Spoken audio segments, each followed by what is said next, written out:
Welcome to Tech Marketer Live, helping you create and capture demand in the enterprise technology market. Now here's your host, Geordie Carswell. All right. Hey, everybody. Welcome to a new episode of Tech Marketer Live. Geordie Carswell, your host here, and I'm excited to be joined today by Gianna Whitver, a co-founder of the Cybersecurity Marketing Society. We're big fans here at Actual Tech of the society and everything you're doing there. But we wanted to introduce you to our audience and our clients, and maybe have you share a little bit about what you are doing now with the society, how it's gone for you from a career trajectory standpoint, and how they can think outside the box in their careers and look at the nuances of cybersecurity marketing and why this is such a great niche and all this kind of good stuff. So welcome, Gianna. Thank you, Geordie. I'm so excited to be here. So honored to be on your show. Yeah, we're just getting started, but it's been exciting to have different guests from widely different backgrounds come on and help us understand the nuances of tech marketing. So tell us a little bit about your background, if you could. Sure. So my background is mainly in marketing and startups. Up until January of this year, I was VP of marketing at a cybersecurity company called Votiro, which is in the content disarm and reconstruction space. In short, that's removing and preventing malware in files before they enter organizations. Before that, I worked at another cybersecurity company on the marketing team, a threat intelligence company. And before that, I was working in marketing and being an all hands sort of person at a very small 3-person commercial real estate startup in Florida. So I've been doing, and before that, I had other marketing roles, and I've always done freelance work as well. So I've had a variety of industries I've been exposed to. And currently, my entire focus is on the fun, crazy, constantly changing industry of cybersecurity. Awesome. Well, you're certainly well known there, and we're lucky to have you here. I think so. What is your specialty? Is it demand generation? Is it brand? What do you sort of consider yourself a specialist in? Yeah, so as you'll hear from other marketers who work in startups, I am a generalist. But if you did have to pull a specialty out of that, I would say demand generation is my bread and butter of what I've done at the cybersecurity companies.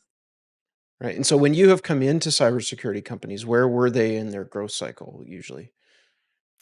Yes, usually Series A stage is where I've been coming in. Have a little funding, have a little team, trying to scale up. Right.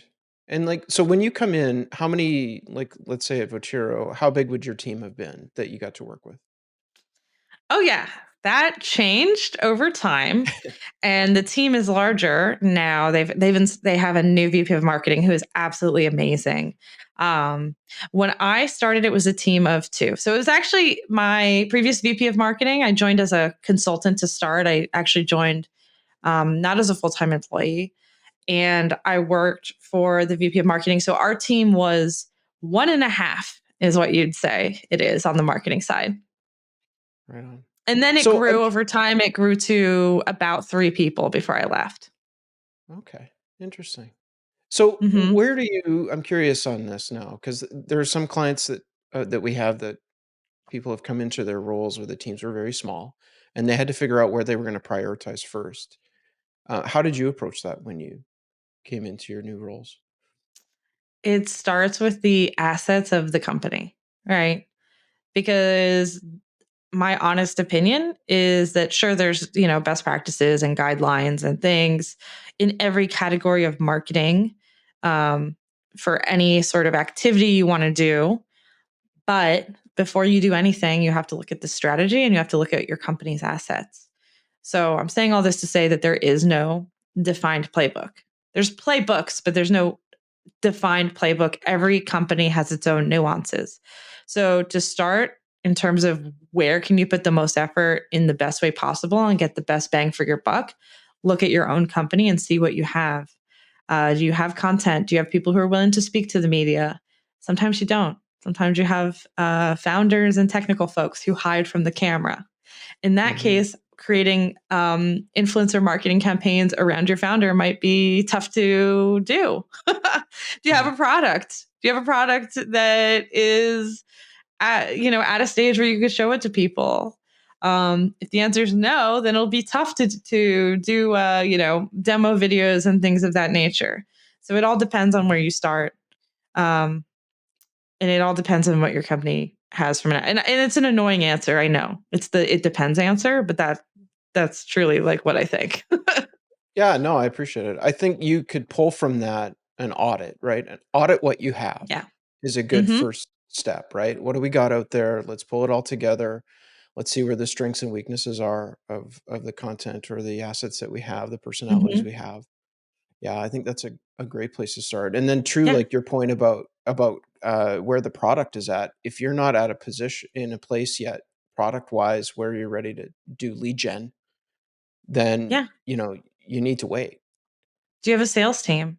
Can you sell is the product, must it have a sales team and salespeople to sell it? Does it sell via credit card? There are security products. Security is sold in a lot of ways, mainly through like a traditional enterprise go to market motion with no pricing page and Mhm. salespeople, heavy sales activities. But there's also security companies that are popping up, especially in the DevSecOps space, where you can swipe a credit card, and that'll be different. So in that case, it'll be different what you do based on, even how you sell your product or how you can sell your product. So, do you have sales? Do you have a way to get your product into the hand of customers? That also matters. Yeah, no, for sure. I think when it comes to the readiness of the product to sell, part of it is sales cycle. Like, how long were the sales cycles that you were working with, like, say, at your last company, typically, if you're able to speak to Yeah. that? So, I have only worked at companies with, I'm not going to say this exact specifics, but it's not like you get it's the security products that I have worked on. It's not like you have a meeting and then you immediately have a sale, right? It's not like Yeah. first touch to sell right away. It's the whole enterprise motion. It's okay. Mhm. First, book a meeting, have that discovery call, or depending on who you're talking to, skip right to an AE and an SE to show the technical product. We're selling technical products. We're not selling jam and honey, Mhm. which sounds fun, honestly. Maybe I should try that next. And then there's the POC, because Mhm. also these companies I've worked at had enterprise customers. We were selling to the enterprise. So then when you're putting in a security product into a highly technical environment, everyone wants to make sure it doesn't break things before they Yeah. buy it. So I would say a longer sales process, longer sales cycle. Yeah. And so for you as a marketer, that meant that it just requires a ton of patience to see things Yes. percolate and succeed. It requires a ton of patience. It requires a ton of touch points with Mhm. customers. It takes a long time to get from a demo to a closed one, and in that environment, you have to be patient. And sometimes it's even hard to like keep. Sometimes it's hard to think of new things to do, because as a marketer, you want to nurture your prospects and your leads and your book demo opportunities. You want to nurture them alongside sales. So it Mhm. creates more opportunity for content, but sometimes you have to like dig in the well of ideas on what to do next. Mhm. Yeah. And when you started going to market, like when it was time to turn on the jets and get things going, Yeah. what channels were your favorites? Mm. When I was at Votero, I loved a good webinar. I Mhm. loved a good webinar. We did phenomenal on webinars, especially, and I was there during COVID. So that was a fun time Mhm. too. That was like, Yeah. I actually joined, I think, like the month, like like a few months before COVID started taking the reins and becoming a big, maelstrom, like a big thing in the Yeah. US. So we had a great time doing webinars. Some of it was timing, of course, during the early days of COVID and the pandemic. There was a lot of webinar activity, and webinars were viewed as like, all right, well, we can't get together in person. What can we do? So some of it was timing because everyone was looking for webinars, but then some of it was also we had some really good content. Other channels, I don't know if this is exactly a channel, but sales enablement, making sure that your sellers are equipped with what they need in order to sell properly. And then also partner marketing and getting together with partners. Partners are a fabulous way to reach especially in the enterprise field, are a fabulous way to reach your buyers a little faster and be a little closer to them. So in your case, did you have existing turnkey partners who were already working with the company, or did you have to go and sort of help drive that? We did have existing partners, not necessarily turnkey, because similar to sales enablement, you always have to enable your partners. Mhm. And with partners, you're competing almost against the other vendors that work with your partners, right? You have to say, here's why we are, going to help you sell more. Here's why we're going to help your customers. Here's how you could sell to your Mhm. customers. And then, if you're at a startup, you're likely not a platform in security. You're likely Yeah. what's a point solution. So here's also why your solution fits with other solutions that partners are selling so that they could sell a bigger bundle, if that makes sense. Mhm. No, it does. What kind of assets did you have, like sales enablement assets, did you find were essentials when it came to enabling partners? I'm curious about this. Okay, salespeople love the one pager still. Mhm. Yeah, oh yeah. So, yeah. PDFs for Yeah, days. Yeah. salespeople love a one page, like love a one-page PDF. Like, don't make it 3. Like, they love a one-page PDF. Mhm. And another thing that we were working on before I left was videos. So short form videos. So it's kind of like if you ever done like a HubSpot course, they have like shorter videos, or an online course, or even we can even line this up kind of to the or make an analogy to TikTok, like shorter form video content. Um, Mhm. it was it was nice for partners because they could share it on their social media, and it was kind of like short form video is cool, and it kind of still is cool on LinkedIn too. So Mhm. short form video Interesting. content. hmm And one pagers. Yeah, So I gotta say one pagers. were those one pagers typically like battle cards, like competitive type information, Yeah, or there was was. it? Sorry, go ahead. I can't believe we're talking about one pagers. Also, I can't. I It's know. like it's like the most. It's like the most like I'm getting asked for like a just on one pagers in general. This is like a market. This is like true heart to heart marketer talk. Yeah. It's like, okay, we need another one pager for another use case because our existing one pager doesn't work Yep. because we want to say something slightly different. So sales has a request in or partner, or we want to like make that for partners. So then you tweak it so that it's partner facing Mhm. instead of sales facing. Um, so anyway, I'm just on a diatribe now about one pagers, and I completely lost your Oh no, question. I feel you. I I feel completely you lost because I it. mean, then it becomes like, are we going to put pricing on it? Can we put, Right. what, like, and then oh no, we couldn't possibly put pricing, and all of these discussions that go round and round in circles, and Right. nothing can be sold until there's a one pager. I've learned that.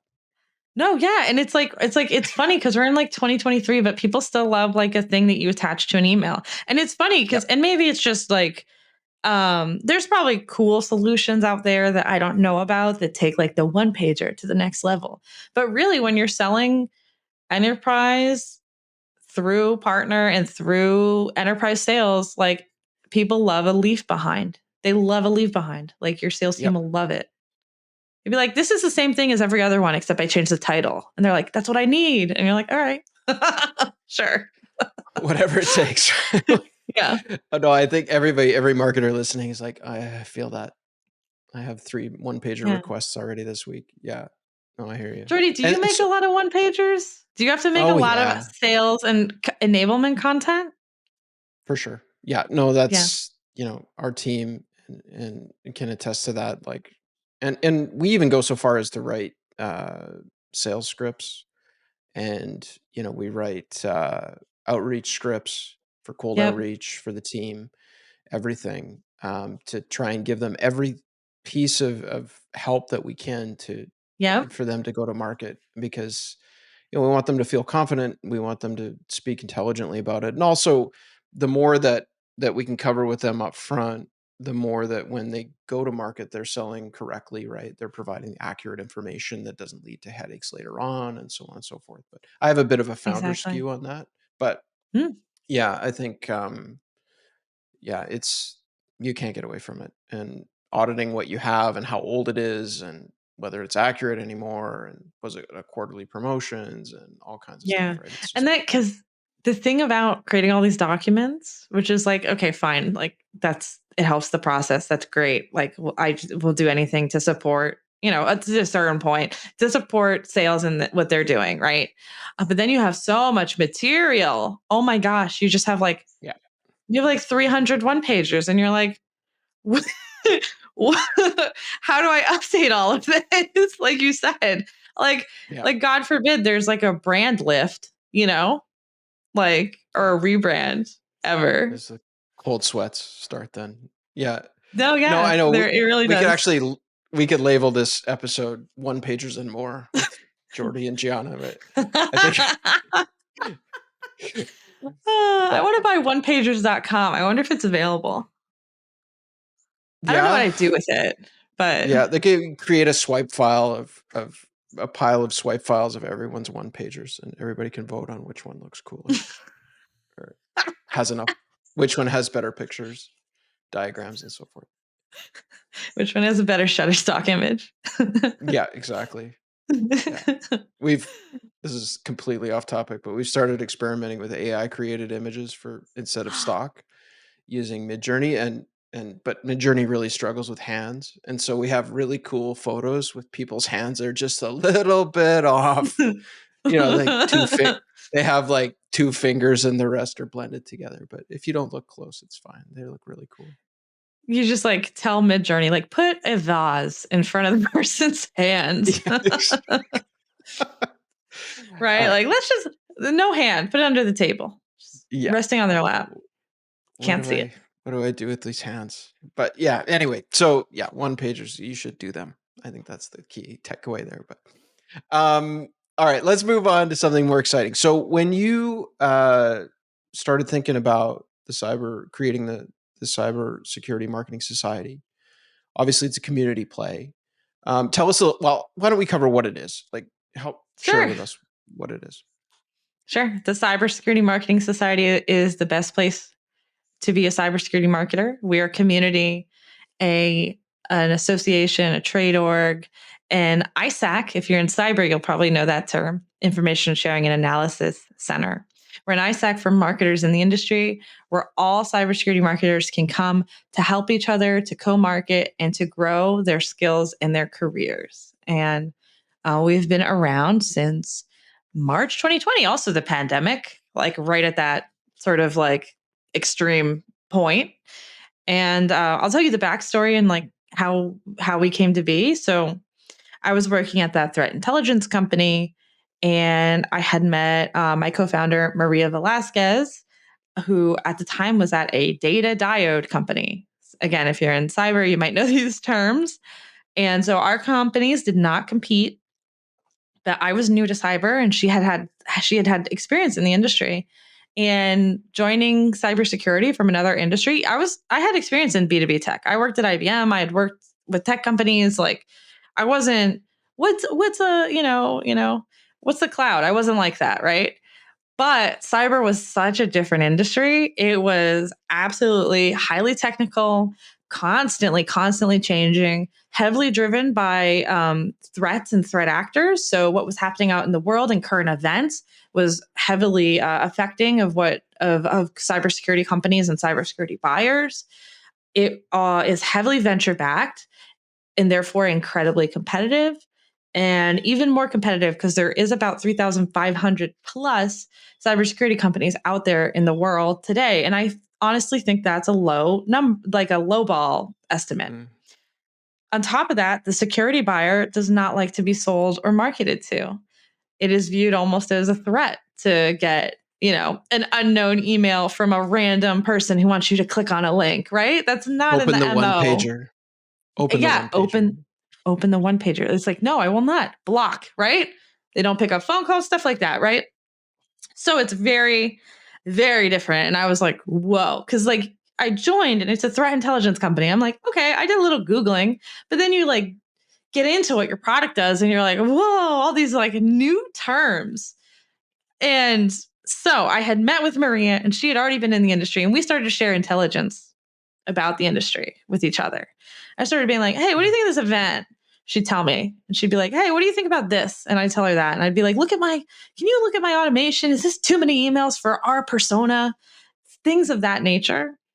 Mhm. And in late 2019, we were just catching up and like, it was nice. It was like, wasn't it great that we could share things with each other? We weren't competing. We're in the same industry, a humongous industry that I was new to, and we were helping each other. Why don't we bring more people into this? And that's when we invited 10 friends in the industry to a Slack channel.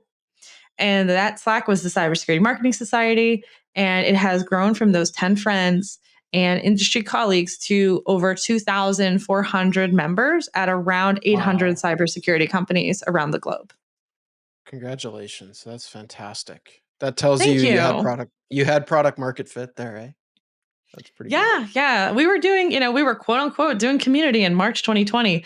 Really, it was like, we want to help people. We want people. I knew this was a problem for me. And upon talking with other folks, I knew it was a problem for them, like knowledge in the Mhm. industry. A lot of cybersecurity, again, from a marketing perspective, when you join, there's all these events, there's all these activities, you could do all sorts of things. And it's a bit of a black box as to whether or not any of them will be effective. And so by coming together and sharing and helping, like there's a lot of risks right now, layoffs, helping each other. We're helping Mhm. marketers both be more successful at their jobs, and also successful in their careers. So yeah, Awesome. And that was kind of yeah, long, but that's the story. no, that's fantastic. That's fantastic. And then of course, once you have an audience, once you have a community, um, I guess you can start putting together some additional cool stuff for people to do to get together, hey? Yeah, we have been launching things at members request for years now. One of the very first things we did, which was both for marketing and because we felt there was like a massive gaping hole in the industry, was our conference. So Mm. at the time, there was no information about marketing and cybersecurity. Now it's like kind of hot. But at the time, it was like if you wanted information on like anything in marketing at a cybersecurity company, there was just nothing out there. So we launched in, I think it was September. It was very soon after we first actually launched the Slack. We launched a virtual conference called CyberMarketingCon and had speakers come and just share what they were doing at their companies. And this was almost revolutionary because nobody got to see in what other cybersecurity companies were doing.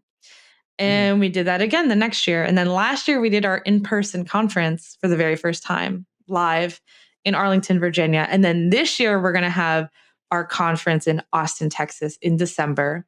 Listeners, book in your calendar, December 10th through 13th. We're going to I'll be have an there. in-person conference. Yeah, Geordie's going to be there. Geordie's going to be speaking. Geordie, what are Ah. you going to be speaking about?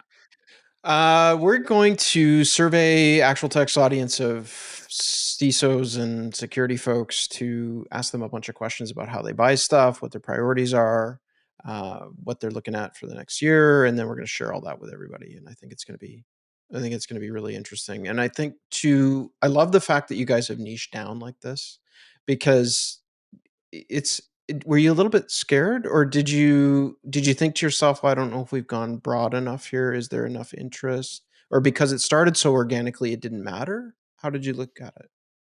Yeah, I mean, we weren't afraid of the nicheness. I mean, honestly, we went in and the first year, I think we made like a couple $1,000s from Woo, random. Yeah, yeah. And we're like, whoa, like we didn't even that's know an this was a achievement. business. Yeah, it is. It's pretty Mhm. cool. Um, so we didn't go into this thinking like, oh, is my TAM big enough, right? There's a lot of cybersecurity companies. Many of them are startups. Many of them have 1, 2, 3, 4, 5 person marketing teams. This is not Uber. This is not venture funded. We didn't go raise like a round to do this. So we were not afraid at all of the size of the group. And in fact, we kind of launched it almost as an experiment. Like, hey, we know we want this, right? We're the customer here.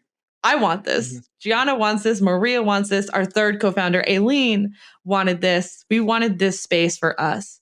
And it didn't matter if it was small of a space, because honestly, even it turns out in community, small is pretty cool too. I will also say we always came to it from the mindset of small, that now that I think about it, because we always excluded non-marketers. So we didn't let salespeople in, and we didn't let in people who were not in the industry. Like from the beginning, we had like a form, you had to apply to join. We made sure that it was intentionally only marketers in cybersecurity. Good for you. I have personally, we're a vendor in the space, so we're not allowed in. And I have no clue what goes on in there, but I hear good things. But I think that shows you Gianna's protecting your interests. What's going on inside the Slack community. That's our mission statement, is to do right by our members and to do right by cybersecurity marketers. And what we do in the Slack, Geordie, is we post pictures of you. I understand. Mid-journey with deformed hands. Just like 10, like 40 fingers. 40 fingers. I don't want to do a spoiler for anybody, but have you seen the movie that came out that just won it came out a few months ago, but it was like so hot. It like incredibly everything all at once. That one I did not, but were there lots of fingers in it? There is a fingers related thing in that, and that's all I'm going to say, because I don't want to give spoilers. It was such a good movie. We'll check it out. I thought you were going to say Barbie, but that's okay. I don't think there was fingers related things in Barbie. Probably not. Okay, but what might be scary is when you launch a conference and you're on the hook for a hotel bill and you've got to put this whole deal on. So how did that all go down? Oh yeah, that part was terrifying. Yeah, I'll say that. That was going from a virtual to an in-person conference is scary. And our conference is 3 months away, and we have more than 200 people signed up, and I still have like this huge rock of a stress ball in my stomach that's just going to be there until the actual event. But when we launched last year, sorry? It's going to be great. I can tell already. Oh, thank you. I needed to hear that without me talking over you. So last year, so the first year we had, what did we have virtually? We had like 90, 100 attendees. The second year we had 200 attendees virtual. I was like, that's pretty good, right? I don't remember how much our membership was, but it was much, much smaller than it is today.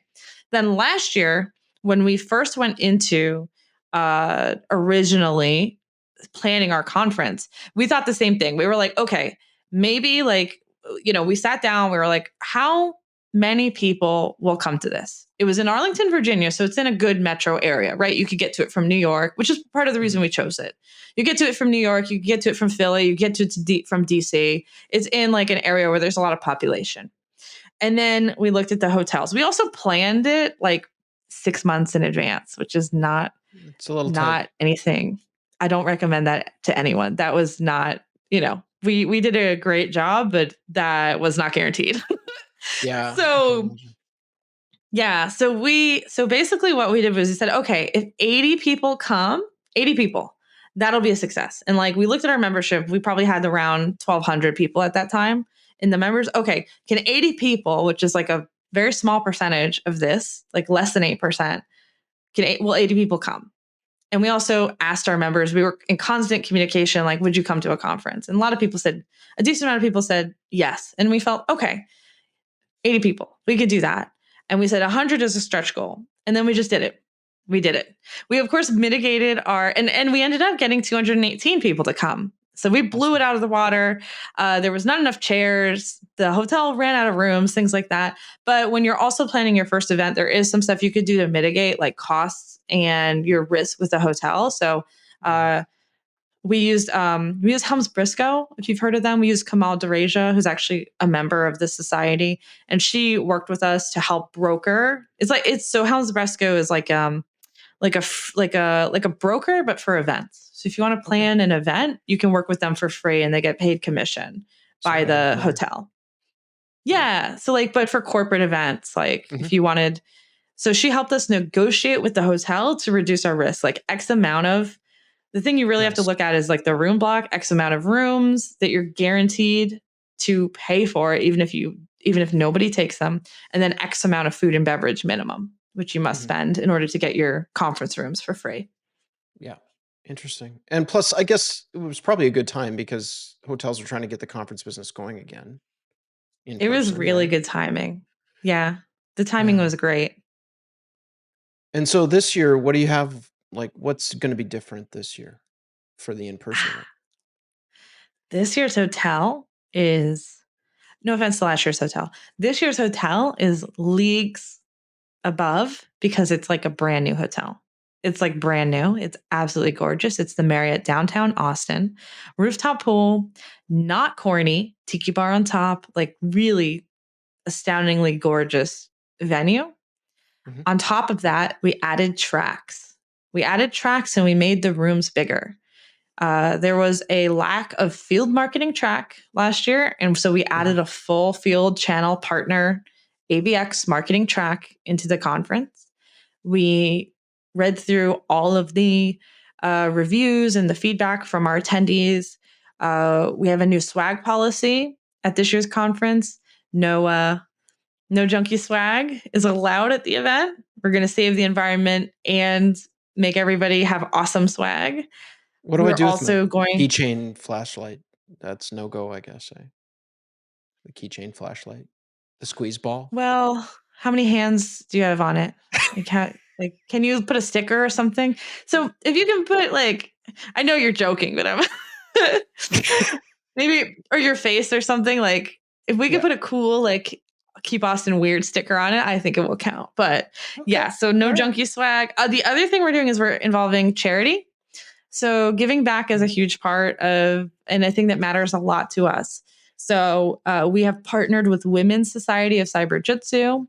And while we're doing the traditional passport to prizes in our expo hall booth, we're also doing passport to charity. So if an attendee visits and gets a stamp from every vendor in the expo hall, we're going to donate some money to the Women's Society of Cyber Jiu-Jitsu so they can continue their mission of helping women and other underrepresented folks in cyber get into the industry. Nice. What a great idea. Yeah. We're also going to do a party bus to a barbecue place. Let me throw that out there too. All about the barbecue. That's for sure. Okay. This sounds great. So what's the biggest takeaway that people are going to have if they elect to go to Austin, do you think? So there's going to be, so we have 50 sessions. We have I'm pretty sure we have about or more than 50 sessions. Wow. We've got 10 workshops. So it's going to depend on the track that you choose and how you plan your day. But the biggest takeaway is that you don't need to do more with less. The theme of this year's conference is do less better. And it's all about helping marketers prioritize and execute on the activities that will have impact for them and help them get there. And that's what they're hearing from above right now too, what everyone's getting. So that's going to be, I like that. Not do more with less. That sounds exhausting. No, I've been in, exactly. We've been, my co-founders, the members of the society, we have a huge volunteer committee helping plan this conference. We are all aligned that right now marketing is a little bit of a grind, or can be, with all the rifts, all the layoffs, all the economic uncertainty. And to combat that, you must prioritize and you must look at what you're doing with laser focus. And we want to help you get there. So we have sessions on channel, on content, on demand gen from the best marketers in the industry. And the whole point is to get together and network, meet each other, and get invigorated, excited, and empowered to go back to work in December or maybe in January if you take off like after our conference, and do an amazing job. Awesome. Well, we'll put a note in the show notes for this, along with a link where you can go and register for this. But while the early bird stuff is still going on, and I think I have a couple of questions for you about community, if I could. Yeah, I love to talk about community. Everybody. Okay, so when we started Actual Tech Media 10 years ago, community was really hot. There was lots of venture capital flowing around in the space that we specialized in at the time, which was converged infrastructure and composable infrastructure stuff and all this kind of thing. It was kind of where we started. And there was tons of VC money and there was tons of community people, roles inside the organization. And then as we got closer to, say, prior to COVID, and then especially when COVID hit, the community roles disappeared from a lot of our clients. And I think the thinking was that it was disposable, to do user communities, to do that, that role was not necessary. How do you look at it? Like, obviously you're in the community business, but how do you look at vendors doing their own communities and like the value of it? Since so one note about the Cybersecurity Marketing Society is that we are an independent community. So we're not the Cybersecurity Marketing Society's community is sales free and vendor free. We do not offer services. We're not an agency. The society operates as a trade org essentially. Um, so how I view community in general, to say to just to answer your question in kind of a backwards way, like, does every company need community? Like, no, Mhm. because you need to resource it and it needs to be compelling and it needs to have a reason to exist, right? Mhm. Like, a lot of vendors are popping up communities with like not enough strategy and differentiation behind them. Like, why would you join this one versus that one? There's Mhm. there's a lot of communities out there right now because community is, like you said, hot. And so for vendors starting communities, I mean, it's not that vendors can't make good communities, is that I think they do have to work a little harder. I Mhm. will also say that I do know there's of some amazing vendor communities out there. So it just depends on how you execute, really. Mhm. Like, is there an underserved need that you could create a community and fill a space and a place where your users can mix with non-users, right? Yeah. And share information, share intelligence, help each other. Can they get more And I familiar guess, with your brand? yeah. And I guess this is not it's nobody's part-time job. It's not something that sits on the side of someone when they're not busy doing X, Y, and Z, they also run community. It just feels like that's never going to fly.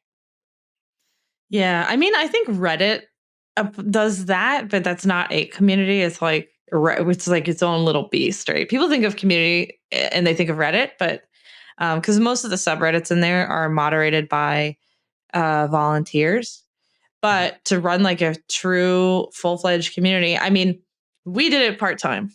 Like myself, Maria, Aileen, we did it part time because we had full time jobs and we were not able to dedicate a full time resource to it, uh, you know, until January of this year.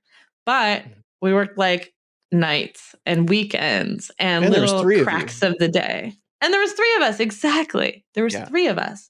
Great point. And like, to say to a busy marketer, hey, like, okay, you do content, but now you're also going to like part time do community. Like, I don't see how that is successful or can be Mhm. successful with the amount of demands a community has. Communities, once they're successful, have more demands than ever because people Yeah. people want to do like people want to be part of the growth of the community, and they have ideas, and they want things to happen, and they want to do meetups, and they want to do content, and they have all these ideas, and then you have to be there to support all that. And if you're also tasked with like creating demand gen campaigns, like how the hell are you supposed to do that? It's a lot of work. Yeah, no, it is. I mean, I've seen companies that have done it well. I'm not sure where it's at these days with all the ups and downs that have gone on, but with SolarWinds, I always thought they did a good job with their thwack community that they had back in the day. May still be active, I'm not sure, but they resourced the daylights out of it. They did a really good job back in the day. VMware did a really good job with theirs, with the vExpert program, and doing all community events. But that they built ambassadors into the Yeah. community program, right? And that I Mhm. think goes back to what you said about the Reddit piece, which is you can't do this alone. It requires an Yep. army of help, and people are trying to do it or have tried to do it by themselves. And I think they probably didn't get very far. Exactly. And those user communities, because I kind of view community broadly as including user communities and also not user communities. I mean, user communities are great. They don't even have to be huge. So maybe that's something that CS can kind of try to run with helping hands of marketing. But like you said, the ones that you saw that were very successful were heavily resourced. Yep. I mean, think about it. If you wanted to even just do like a user event, that would cost a ton of yeah, your eyebrows went up. A Yeah. ton of resources, funds, time, even a virtual one, funds, time, and then trying to get to the most valuable resource of all, which is your user's time, your people's time. So, And I think this sort of leads into my next question, which was how do you keep it positive? Because I've seen so many communities, especially in the tech world, they just become toxic and they become yeah. not a very, I don't think people really are going to dedicate time to toxic spaces anymore. They just don't have, there's enough of it everywhere that they're not going to seek it out. How do you guys handle that in keeping a positive tone in your community? We put into place. So I'll back up, having been on Reddit, I got like the birthday reminder recently, and it's like, you've been on Reddit for like 12 years. And I was like, ew, oh my God. Um, having been on Reddit and having been on Twitter/X, I think there's a lot of negativity that comes out of being anonymous. So one of our requirements of our community is that you must tell us who you are and what company you work with, and you must tell everyone else who you are and the company you work with. So this is a lot of manual effort because it's in Slack and we're on the free Slack, and there's no admin tools in Slack, really. No community Oh, admin tools. Yeah. We require every one of our members to put their first and last name and then the company they work for in their display name. So we have to follow up sometimes and remind people and share how to do it for those who are not aware. But that helps reduce negativity because everyone can tie what you say back to you. And we're a professional community. So you're also on LinkedIn. And we're in a community of your peers who all can see each other, and the industry is small. So if you're like, it's okay to be negative when you lost your job and something like that. But if you're just like a negative person or mean or saying uncouth things, one, it's tied back to you as a person, and people will know that, and it'll reflect on your personal reputation. Two, we also moderate. We don't have to moderate things very often. Our community, again, as a professional community, happens to be pretty like professional. what an We have lots idea. of fun. Yeah, I know. Who would have thought? But we will also moderate things that are incorrect or rude. We will message people directly if they're breaking any of our rules. So, Yeah. and then we've had to Nice. boot a few people, not for being negative, for being salesy, but Well, I was trying to think of what you'd be trying to sell to your peers, but I guess there's always something, right? Yeah, You got there are yeah, it's sometimes the marketer turned founder of an agency, marketer turned, oh, yeah. I launched an AI tool that helps you, whatever. And we have to say, Hmm. don't do that. Or Yeah. sometimes, marketer who has an event of their own or like a Hmm. podcast and wants sponsorships. It's like, can't do that here. We do have a self Yeah. promotion channel now, but you're Hmm. still not allowed to sell services or products in there. Yeah. Sales free. Good for you. Good for you. How do you look at your podcasts? When lots of our clients are starting podcasts and realize how important it is. What was the thinking behind yours?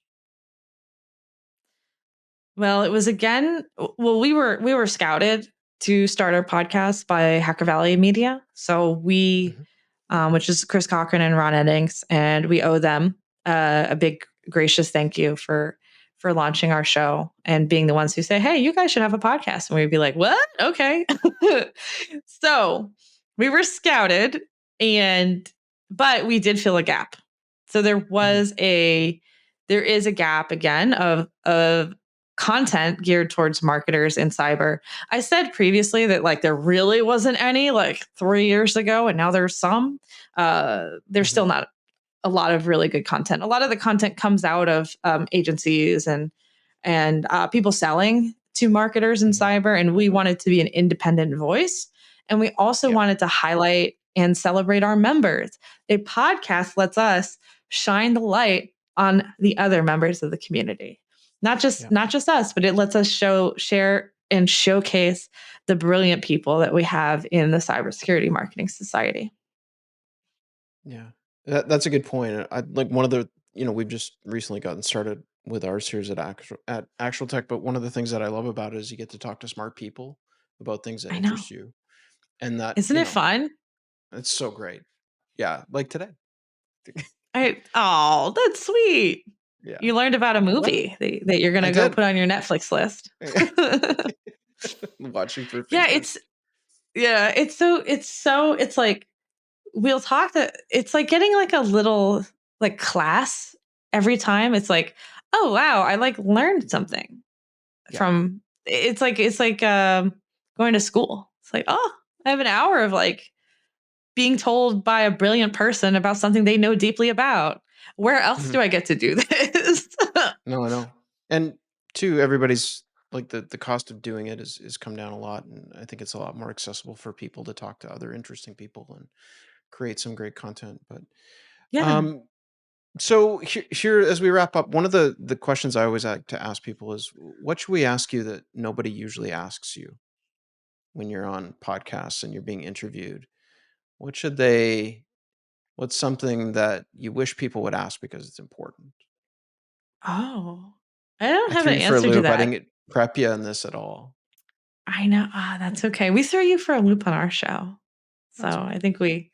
I think I think that's the fun of going on podcasts is at the end, either they're gonna ask you about a book that you haven't read, so you have to make one up really fast. Um or Goes to Amazon, checks notes. yeah, like how to win friends and influence with people. You just pick one, like a fail. Or what's that one? Nudge. I don't know. You pick a hot business trending book and you make some bull about why it's like what you're reading. Yep. I don't know. Geordie, what would you say if I asked you that question? And I'm going to riff off of that. Really flip it around. I didn't expect that. I think I think one of the things that people don't ask enough of is, what is the one thing that you would double down on in what you've learned in the last 4 or 5 years, right? So for me, the one thing that I would double down on is what we're doing right now is podcasts. I wish that we had started Ooh. sooner. I wish that we had had more of these conversations uh, in years gone by, especially as we were getting Actual Tech Media started. I think it would have helped a lot. Um, so that's something. What about you? What would you double down on that you've learned over the last few years? Shipping, shipping, launching, shipping, incessant, constant shipping. And I mean, that's kind of how the society started and how we kind of do everything. Not everything, right? There's thought into what we do. There's a lot of thought into what we do. Let me not like say, oh, we just like randomly like do a bunch of garbage. Yeah. No. There's a lot of thought. But the society launched in 1 week, like a full like community. Like I built the website in, I think it took 30 hours. Like I just did it in like a week. And I think that shipping quickly and doing is the answer to a lot of problems. Yep. And it's what I wish I could do more of. And I'm bumping up against that, like, there's so many hours in a day thing. No, but that's what I would always double down on that if I could. If I could double down on this any more than I have, which I'm working on, like we're hiring contractors and trying to use more like automation to sort of make things that can be automatable, in the operation side of the house. Like if I could ship more, if I could double what I put into the world from the society, that would be the best thing that we could do. That's really cool. I think that's why you guys have been so successful, is because you have a bias towards action. You get stuff done. And when you look at what the volume of content and promotion and all that kind of thing that is coming out of your little organization, it's amazing. So kudos to you. And I think that we can see that shipping, I was like, shipping like containers or no. Oh, Features, shipping getting and stuff done. containers. Yeah. I love the shipping and logistics industry. Just an aside, I think it's so cool. Like, remember the Suez Canal and how that one boat got stuck and it like ruined the global economy for like a small amount of time? Yeah, that was a bad week for me. I backed it in sideways and didn't go well.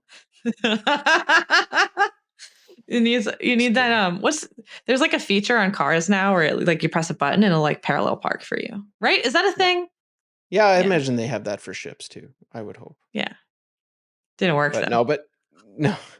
But yeah, no, shipping, getting things done. I think it's impressive what you guys have done. And I would highly recommend for everybody, if you get a chance, if you can make an investment in your career and yourself, come out to Austin, see us in Austin and enjoy the program at the Cyber Marketing Conference. It'll be well worth your while. So thank you so much, Gianna. We appreciate your time today and we'll look forward to talking to you soon. That's it for Tech Marketer Live. Bye, everybody.